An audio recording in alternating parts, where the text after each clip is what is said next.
हाँ जी, hello students. अज अपना जो लैक्चर है प्रोबेबिलिटी का 9th लैक्चर है जी तुहाडे पास। ठीक है, हाले तक आप एक कंडीशनल प्रोबेबिलिटी डिफाइन की हुई है, कुछ क्वेश्चन कंडीशनल के किए हैं या कुछ इंडिपेंडेंस के किए हैं, और आप क्वेश्चन नहीं कर रहे हैं, मिक्स चल रहे हैं अपने कंडीशनल और जोड़ा है तुहाडे कोल इंडिपेंडेंस से। ठीक है जी। सो क्वेश्चन देखो जी, उत्ते P of A is equal to P of B is equal to Q, show that A B already है, नोटेशन बारे तो ऑलरेडी पता है तो। ठीक है जी, ये वैल्यू आ लेनी है। सो जे मैं P A by B define करा तो की होगा, वो ए इंटरसैक्शन बी होगी, नीचे पी ऑफ बी होगा। हुण फोकस कित्थे है, फोकस है ए इंटरसैक्शन बी की वैल्यू निकल जे, निकले भी इनइक्वैलिटीज़, क्योंकि बी की तो पता ही है, बी की तो तुसीं उरे क्यों भर दोगे। तो इत्थे दिक्कत की है, आ एक तो इनइक्वैलिटी जनरेट करनी है, इक्वैलिटी की दूजी ये वैल्यू कटनी है। तो आपां नूं पता है भाई P A union B is equal to P of A plus P of B minus P of A intersection B होंदा। हुण किसी भी चीज़ की प्रोबेबिलिटी है, चाहे यूनीयन है, वो लैस दैन 1 होंदी है। इदा आपां इनइक्वैलिटी जनरेट करते हैं। तो यदा मतलब क्या होया, P A plus P B minus P A intersection B, ए लैस दैन 1 आ गया।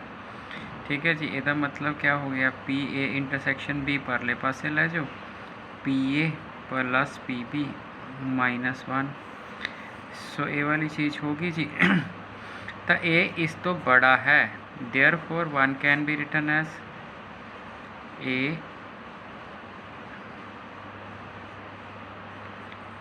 ये तो बड़ा है, जे तो बड़ा है तो फिर ये लिखूगा, निचला उदा ही लिख दो। सो यदी वैल्यू पी ए की वैल्यू ऊपर देखो, पी ए क्यू -1। ठीक है, सो तो क्वेश्चन फिनिश हो गया। हाँ जी, ठीक है जी, मेरा ख्याल है तो बड़े वधिया ढंग नाल समझ आ गया होएगा। सिर्फ ये फोकस किस चीज़ पर करना है, फोकस इस चीज़ पर करना है कि तुसी इनइक्वैलिटी जनरेट करने लई किस वेरीएबल नूं यूज़ कर रहे हो। इंटरसैक्शन की गल हो रही सी, मैं उन्होंने एलिमिनेट करना अच्छा नहीं समझा है, इस करके मैं इन्होंने एलिमिनेट किया, मैं इनू कर दिता। जे यूनीयन की गल हो रही होगी, इंटरसैक्शन की वैल्यू कट के इंटरसैक्शन से कंडीशन ला लो, प्रोबेबिलिटी ने तो लैस दैन इक्वल टू 1 रहना ही रहना है, वो एक्सीयम है। सो अगला क्वेश्चन जोड़ा है तुहाडे कोल, तो आपां नूं क्वेश्चन दिता होया, कहंदा भी A and B are any two events such that P V not equal to 1, then तुसी आ चीज़ प्रूव करनी। फिर वही गल, तुसी पी ए बी बार यदी डेफिनेशन लगा लो, जब तुसी डेफिनेशन लगाओगे P A intersection B bar बन जाएगा divided by P B bar बन जाएगा। शक्ल देखते रहो, पी बी बार नूं 1 माइनस पी बी कहते हैं, डिनोमीनेटर वाला हाँ डिनोमीनेटर वाला काम थोड़ा सर गया। सो आ वाली चीज़, ओ सॉरी मैं गलत लिखता, इनू आप आई लिखिए, हले मैं डायग्राम बनाना पहले। ठीक है जी। सो आ चीज़ आई लिखी, हेठा वैल्यू भर दी, भरी गई, मैंने मैं दोबारा साफ करके लिख देना, ए इंटरसैक्शन बी बार नीचे 1 माइनस पी बी। हम डायग्राम बनाओ, हाँ ए आ बी, ए इंटरसैक्शन बी कंप्लीमेंट ए माइनस बी होंगे, सो आ होंगे। इनू मैं आराम नाल लिख सकदा वा, जे प्रोबेबिलिटी से लिखना है, प्रोबेबिलिटी ऑफ ए आ सारे दी minus probability of A intersection B. Diagram देखो जी, डायग्राम। सो इसका मतलब ए दी वैल्यू मैं पी ऑफ ए लिख ली,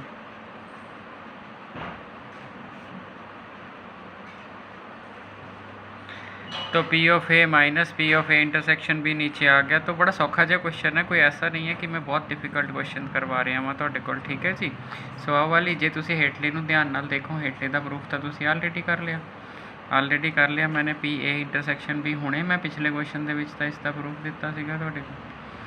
ठीक है ना। सो बड़े आराम नाल हो जाऊगा जी तुहाडे कोल जिहड़ा हैगा। अरे आप वापस चले जाओ, अरे आप P of A intersection B, जो P of A P B, इन्नी चीज़ लिखो, एक तो छोटी कंडीशन लगाओ, तो तुहाडा क्वेश्चन ओके हो जाएगा। सो ये तुसी ऑलरेडी डन कर लिया, तो तुसी क्वेश्चन कर लो। ठीक है जी।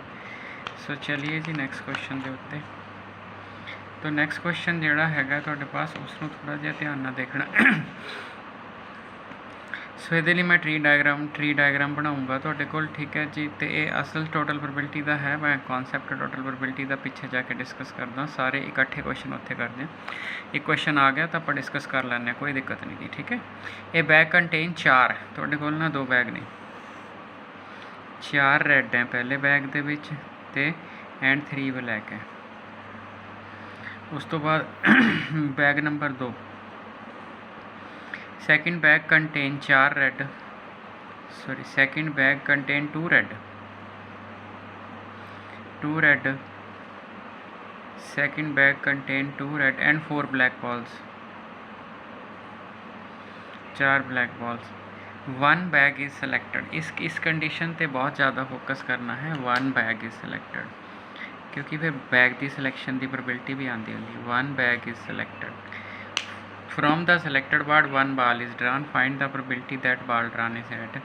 सो सब तो पहला मैनू बैग सिलेक्ट करना पड़ेगा, ठीक है जी। सो मैं E1 लिख ला, बैग 1 सिलेक्टेड, E2 लिख ला मैं बैग 2 सिलेक्टेड, ठीक है जी। प्रोबेबिलिटी दैट बाल ड्रान इज ए लिख ला मैं, प्रोबेबिलिटी दैट बाल ड्रान इज रेड।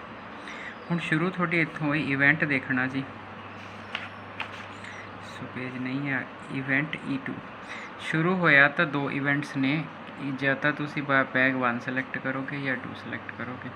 ਹੁਣ ਇਹਦੇ ਉੱਤੇ ਹੀ ਲਿਖ ਲਓ बैग 1 सिलेक्ट ਕਰਨ ਦੀ प्रोबेबिलिटी 1/2 है, बैग 2 सिलेक्ट ਕਰਨ ਦੀ प्रोबेबिलिटी भी 1/2 है। ਹੁਣ ਅੱਗੇ गए, ਹੁਣ ਉਹਨੇ क्वेश्चन किया प्रोबेबिलिटी दैट बाल ड्रान इज़ रेड, ठीक है। अगर ਤੁਸੀਂ ਇਸ ਤਰ੍ਹਾਂ ट्री बनाना सीख गए ना तो कोई दिक्कत वाली गल नहीं, और ਤੁਹਾਡੀ बेस दौड़ेगी ਤੁਹਾਡੇ ਕੋਲ, ठीक है। हले तो बेस दूर है जाके। तो हुण उस तो बाद की हैगा, ए है प्रोबेबिलिटी ऑफ रेड बाल। हुण तुसी बैग 1 चों भी ड्रा कर सकते हो, 2 च भी हो सकता। तुसी बैग चों कड्डी, ऑलरेडी हैपनड बैग 1 सिलेक्ट हो गया तो तुसी रेड बॉल की प्रोबेबिलिटी कड्डी, ठीक है। ऑलरेडी, क्योंकि ऑलरेडी हैपनड इवेंट एवें लिखते हैं, ऑलरेडी हैपनड। हुण ए मैंने रेड बॉल, बैग 1 चों रेड बॉल तुसी कड्ढ ही सकते हो तुहाडे कोल, ठीक है जी। तो हो सकता है तुसी बैग 1 चों रेड बॉल ना भी कड्ढो, ठीक है। इस तरह तुसी बैग 2 दे विचों रेड बॉल कड्डोगे, ऑलरेडी हैपन, तो तुसी हो सकता तुसी ना निकले तुहाडी, तो तुसी उत्ते बार पाती। तो ट्री का की हुंदा है, जिस ब्रांच ते तुहानूं चाहिदी है वो ब्रांच तुसी चल लो, जिस ते नहीं चाहिदी वो नहीं। फाइंड द प्रोबेबिलिटी दैट बाल ड्रान इज़ रेड, बाल ड्रान थोड़ी रेड है, इसकी प्रोबेबिलिटी चूज़ करनी है।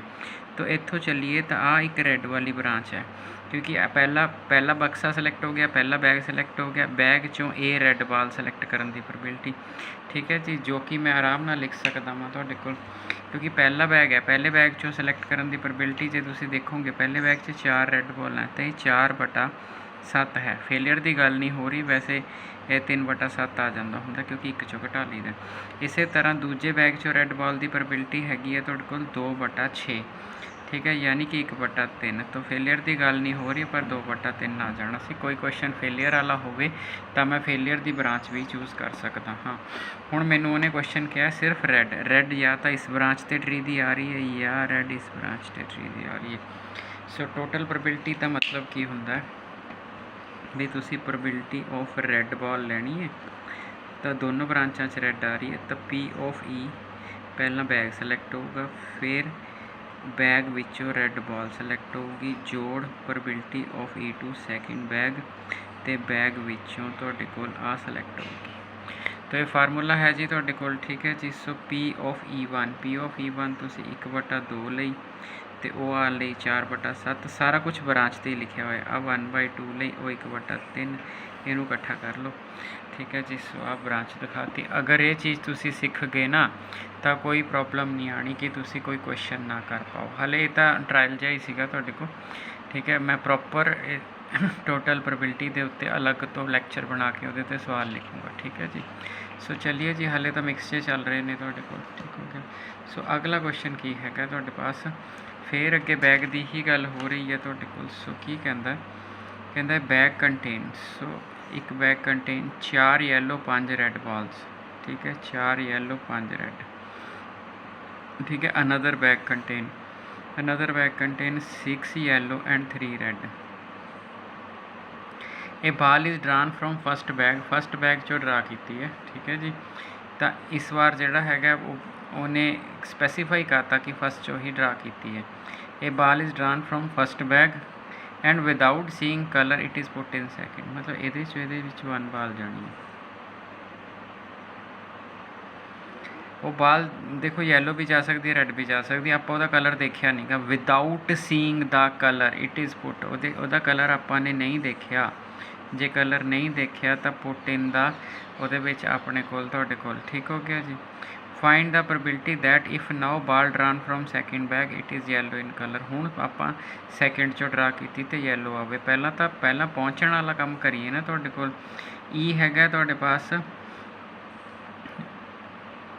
ਆਪਾਂ ਬਾਲ ਟਰਾਂਸਫਰ ਕਰੀਏ ਨਾ ਤਾਂ ਇਵੈਂਟ ਆਪਾਂ ਟਰਾਂਸਫਰ 'ਤੇ ਕਰਦੇ ਹਾਂ ਤੁਹਾਡੇ ਕੋਲ। ਤੋ ਜਿਹੜਾ ਹੈਗਾ E1, ਹੁਣ ਮੇਰੀ ਗੱਲ ਧਿਆਨ ਨਾਲ ਸਮਝਣਾ।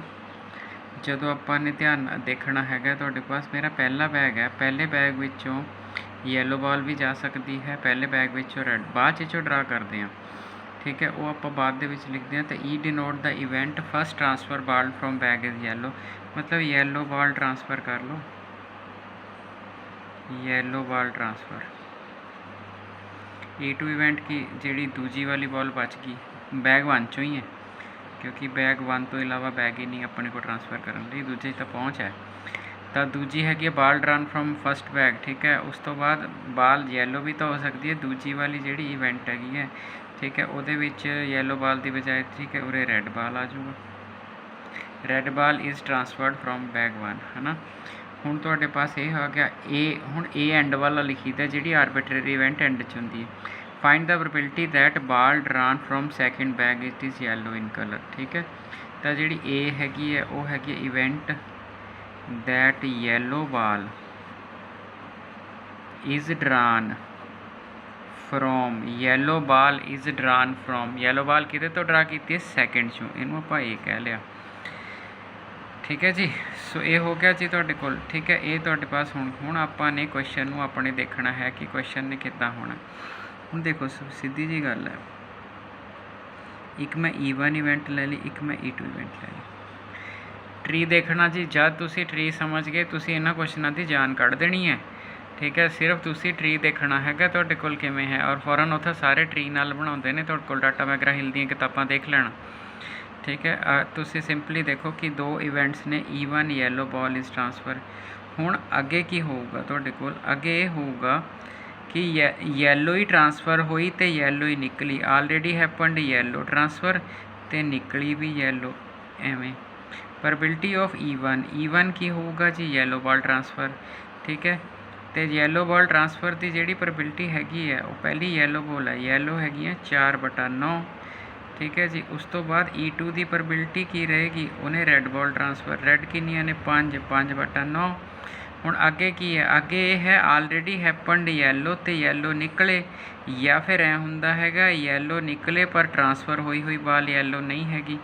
ਇਸੇ ਤਰ੍ਹਾਂ ਆਨਸਰ ਯੈਲੋ ਨਿਕਲੇ ਜਦੋਂ ਤੁਹਾਡੀ ਟਰਾਂਸਫਰ ਰੈੱਡ ਹੋਈ ਹੈ, ਠੀਕ ਹੈ, ਜਾਂ ਫਿਰ ਤੁਹਾਡੇ ਪਾਸ ਉਹ ਨਾ ਨਿਕਲੇ ਤੁਹਾਡੀ ਟਰਾਂਸਫਰ। ਸੋ ਜਿਹੜਾ ਫੇਲੀਅਰ ਵਾਲਾ ਟਰੀ ਦੀ ਬ੍ਰਾਂਚ ਹੈ ਉਹ ਬ੍ਰਾਂਚ ਆਪਾਂ ਟਰੀ ਦੀ ਯੂਜ਼ ਨਹੀਂ ਕਰਨੀ। ਜੇ ਨਹੀਂ ਕਰਨੀ ਫੇਲੀਅਰ ਵਾਲੀ ਬ੍ਰਾਂਚ, ਹੁਣ ਜੇ ਤੁਸੀਂ ਬੜੇ ਧਿਆਨ ਨਾਲ ਦੇਖੋ ਤੁਹਾਡੇ ਕੋਲ ਤਾਂ ਬੜਾ ਸਿੱਧਾ ਜਿਹਾ ਤਰੀਕਾ ਹੈਗਾ ਤੁਹਾਡੇ ਕੋਲ। ਬਈ ਮੈਂ ਪਹਿਲੀ ਵਾਲੀ ਵੈਲਿਊ ਅਗਰ ਮੈਂ ਟੋਟਲ ਪ੍ਰੋਬੇਬਿਲਿਟੀ ਲਿਖਣੀ ਹੋਵੇ P ਆਫ E1, ਠੀਕ ਹੈ, P ਕਿਉਂਕਿ ਆਹ ਬ੍ਰਾਂਚ ਮੈਨੂੰ ਬੈਨੀਫੀਸ਼ੀਅਲ ਦੇ ਰਹੀ ਹੈ ਕਿਉਂਕਿ ਇਹਦੇ ਵਿੱਚ ਮੇਰੀ ਯੈਲੋ ਬਾਲ ਡਰਾ ਹੋ ਰਹੀ ਹੈ। ਇਹਦੇ ਵਿੱਚ ਕੀ ਹੋਇਆ, ਆਲਰੇਡੀ ਤੁਸੀਂ ਰੈੱਡ ਟਰਾਂਸਫਰ ਹੋਈ ਹੈ ਪਰ ਸਟਿਲ ਟਰਾਂਸਫਰ ਰੈੱਡ ਹੋਈ ਹੈ, ਡਰਾ ਮੈਂ ਯੈਲੋ ਹੀ ਕਰ ਰਿਹਾ ਵਾਂ ਤੁਹਾਡੇ ਕੋਲ। ਤਾਂ ਇਹਦਾ ਮਤਲਬ PA1 ਉਰੇ E ਆ ਜਾਏਗਾ, ਆਹ ਵਾਲੀ ਪਹਿਲੀ ਬ੍ਰਾਂਚ, ਦੂਜੀ ਬ੍ਰਾਂਚ ਵਿੱਚ PE2, ਠੀਕ ਹੈ, ਇੰਟੂ PA/E2 ਆ ਜਾਏਗਾ। ਹੁਣ ਆਪਾਂ ਇਹ ਲੱਭਣੀਆਂ ਨੇ। ਪ੍ਰੋਬੇਬਿਲਿਟੀ ਆਫ E1 4/9 ਕੁਐਸਚਨ 'ਚ ਦਿੱਤੀ ਹੋਈ ਹੈ।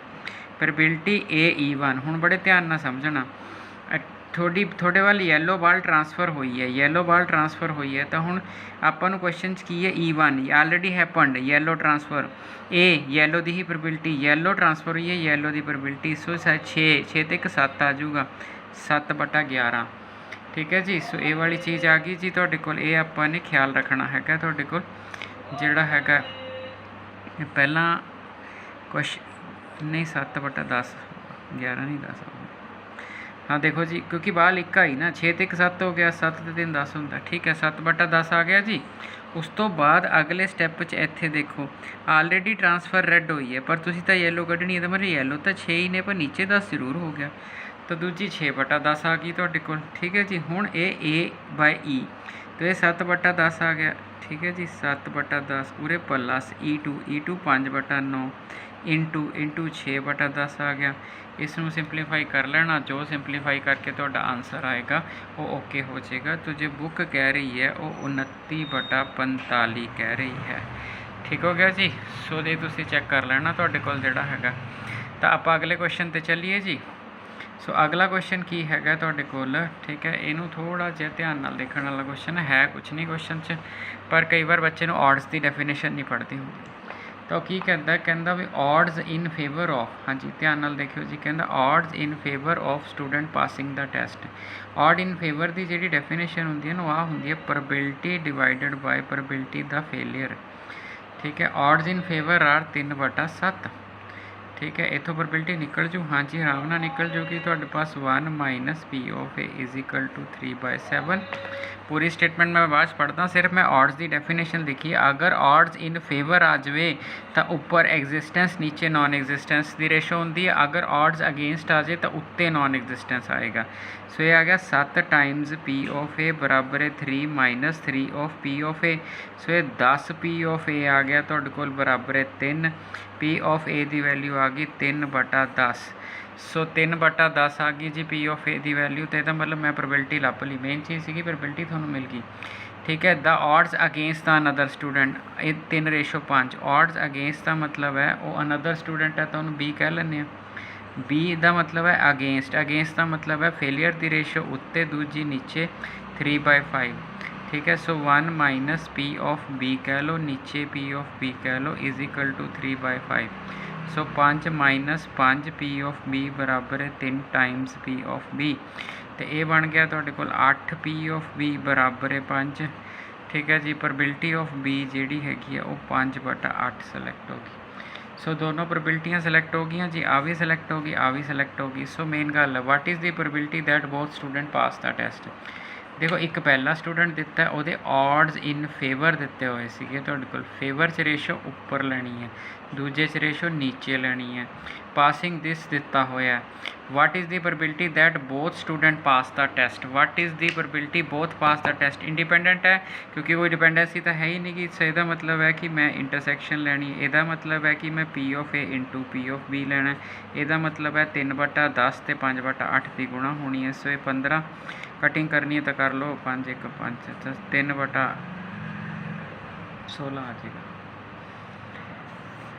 सो ये थोड़ा इंडिपेंडेंट सी बचे ऑड्स आ गए सीगे तो फिर वो तुहानूं दसना जरूरी सीगा। ठीक है जी। सो एक नैक्सट क्वेश्चन होर देख लीए जी।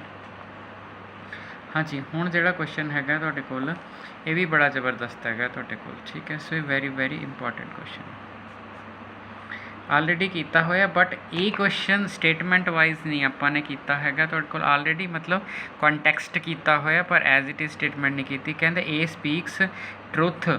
ठीक है, तुहाडे पास 60% ऑफ केसिस माने ए सच्चा हुंदा है, मतलब ए स्पीक्स ए ही पाता मैं 60/100। ठीक है जी, यानी कि 3/5। B speaks truth in 90% of cases. So A speaks truth तो बी स्पीक्स ट्रुथ। ठीक है जी, एक 90% केसिस ते आ वाले। ठीक हो गया जी। उस तो बाद की हैगा तुहाडे कोल प्रोबेबिलिटी ऑफ बी।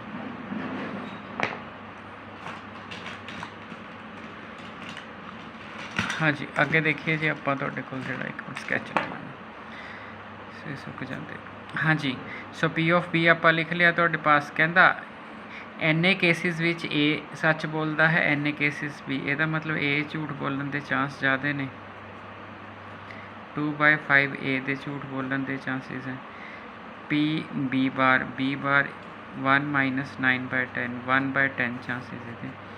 अगे की है, कहता in what percentage of cases they are likely to contradict each other in stating same fact. हुण उन्होंने कंट्राडिक्ट करना। कंट्राडिक्ट का मतलब है कि ए सच बोल, मतलब ए झूठ बोलूगा तो बी सच बनूगा, और जे बी झूठ बोलूगा तो ए सच, तो कंट्राडिक्शन होती है। तो यदा मतलब है कि इंडिपेंडेंट इवेंट्स ने इनू बार कह दो, इनू PB कह दो, और का मतलब जोड़ पा दो, PB बार कह दो, P ऑफ A कह दो। ठीक हो गया जी। हुण मेरे को बार की वैल्यू भी पता है, आ भी वैल्यूज़ फिल कर दो। ये ना 42/100 आ जाएगा, तो तुसी 42% आंसर कर देना है। सो ये ਤੁਹਾਡਾ क्वेश्चन है जी, मेरा ख्याल है बड़े आराम ਨਾਲ समझ आ गया होएगा ਤੁਹਾਡੇ को। ठीक है जी। सो नैक्सट क्वेश्चन देखिए ਤੁਹਾਡੇ को। नैक्सट क्वेश्चन ਜਿਹੜਾ ਹੈਗਾ ਤੁਹਾਡੇ ਕੋਲ, ठीक है। सो जस्ट हिंट लेना, ये again very very important question है। कहना x is taking up math physics chemistry, ठीक है, math physics chemistry in examination. तो एक्स बंदा है जी, कोई मैथ फिजिक्स केमिस्ट्री होते 3 एग्जामिनेशन ने। His probability of getting grade A, probability of getting grade A, तो A grade Karan they chance ਜਿਹੜੇ ਹੈਗੇ ਨੇ ਤੁਹਾਡੇ ਕੋਲ, तो सीरियल वाइज है रिस्पैक्टिवली, तो मतलब मैथ 4 चांस ने, फिजिक्स 4 चांस ने। देखो मैथ सब तो घट चांस ने, तो मतलब मैथ में ज़्यादा पढ़ना चाहिए। ठीक है जी, इस करके क्वेश्चन ध्यान नाल समझो। ठीक है। सो जिहड़ा है getting grade A in subjects 0.2, 0.3, 0.5 respectively, find the probability that grade. देखो पहले नंबर पर मैथ ले लिए, मैथ विच प्रोबेबिलिटी 0.2 है, फिजिक्स विच प्रोबेबिलिटी जिहड़ी हैगी है तुहाडे कोल, दूजे फिजिक्स पी हो गया। ठीक है जी। सो फिजिक्स विच जिहड़ी प्रोबेबिलिटी है 0.3 है, तो केमिस्ट्री विच जिहड़ी प्रोबेबिलिटी हैगी है तुहाडे कोल वो 0.5 हैगी है। ठीक है जी। सो मतलब केमिस्ट्री सब नूं अच्छी लगती है, शाबाश। ठीक है। सो जिहड़ा हैगा grade A in all subjects, ठीक है जी। तो जिहड़ा हैगा तुहाडे कोल पहले नंबर ते grade A in all subjects, math physics chemistry, तो फिर math into physics into chemistry, तो इन्हां दी गुणा कर देना जी, आ जाएगा। तो जिहड़ा इहदा आंसर है 0.03 आ जाएगा। ठीक है। उस तो बाद वो कह रहा तुहाडे पास grade A in 9 subject, 9 subject दे विच की करना, मैथ ते भी बार पा देना, फिजिक्स ते भी, केमिस्ट्री ते भी, मैथ बार, फिजिक्स ते भी बार, केमिस्ट्री ते भी बार, है ना, तिन्ना दा फेलियर। उस तो बाद वो कहंदा ग्रेड ए इन 2 सबजैक्ट्स। ठीक है। तो ग्रेड ए इन 2 सबजैक्ट्स है तुहाडे पास, इहदा मतलब है तुहानूं ऐ नहीं दस्सिया किहड़े च, तो फिर सीरियल वाइज चलो ना, मैथ विचों पास करवा लो। ठीक है। मैथ विचों ग्रेड ए दवा दो, फिजिक्स चो ग्रेड ए दवा दो, केमिस्ट्री चो घटा दो, मैथ विचों घटा दो, फिजिक्स केमिस्ट्री च दवा दो, फिजिक्स विचों घटा दो, मैथ केमिस्ट्री च घटा लो। सो ये और बन जाएगा जी, और होएगा तो फिर हम तुसीं इन्हां नूं गुणा कर देनी है, probability of P, probability of C plus probability of M, probability of P, probability of C, probability of M, probability of P dash, probability of C. So सारे गुणा करके ना तो जो आंसर आएगा 0.22 आएगा। इन्ना कर लो जी, बाकी नैक्सट लेक्चर करांगे।